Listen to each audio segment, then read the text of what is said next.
На данный момент КНР занимает первое место в мире по количеству дамб и плотин. В стране их более 87 тысяч. По данным за 2019 год, китайские гидроэлектростанции вырабатывают 352 гигаватт электроэнергии, что превышает возможности Бразилии, США и Канады вместе взятых. Более того, на территории Китая находится гравитационная плотинная гидроэлектростанция «Три ущелья», которая является крупнейшей в мире электростанцией с установленной мощностью 22 гигаватт. Однако китайцам пришлось заплатить высокую цену за такие впечатляющие результаты. За все время строительства плотин в КНР более 23 миллионов человек вынуждены были сменить место жительства. Кроме того, 42% рек Китая сильно загрязнены, а 3/4 озер и водохранилищ непригодны для рыболовства. Это вынуждает КНР расширять свои гидроэнергетические возможности, из-за чего Пекин начинает масштабное строительство плотин на территории Тибетского Нагорья. После распада Китайской империи Цин Тибет де-факто существовал как независимое государство. В 1951 году Народно-освободительная армия Китая провела Чимдосскую операцию, в ходе которой Тибет был включен в состав КНР. Теперь Тибет — это Тибетский автономный район в составе Китая и автономные округа в провинциях Юньнань, Сычуань, Цинхай и Ганьсу.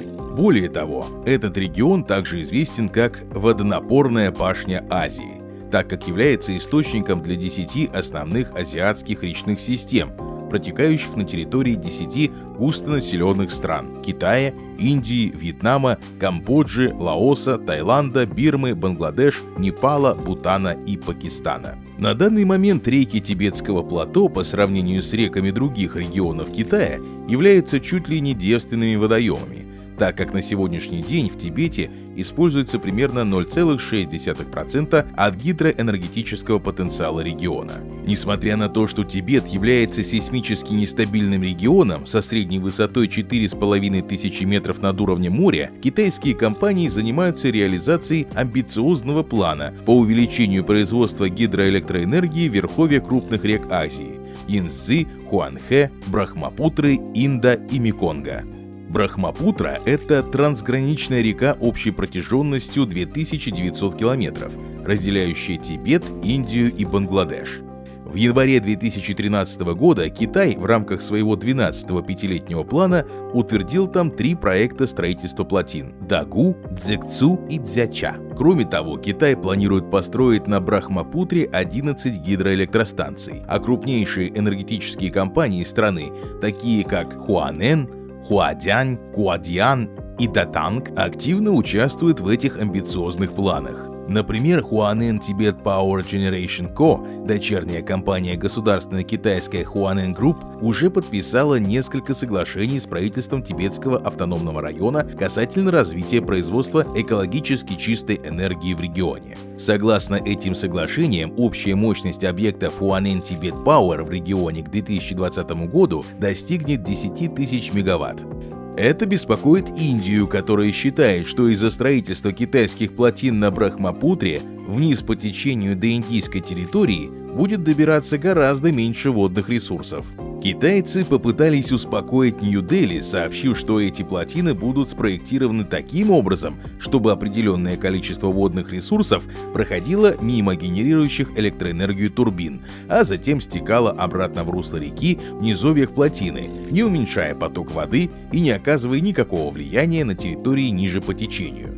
Правда, звучит это экологично и безопасно, только на деле подобные ежедневные колебания приводят к нарушению речной системы и повышают вероятность землетрясений.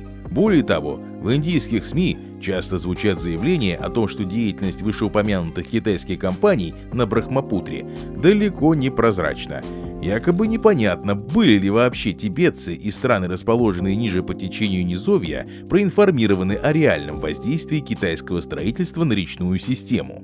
Интересный момент. Когда в 2013 году КНР объявила о начале массового строительства на Брахмапутре, Пекин и Нью-Дели подписали меморандум о взаимопонимании между Министерством водных ресурсов Индии и Министерством водного хозяйства КНР касательно использования трансграничных рек.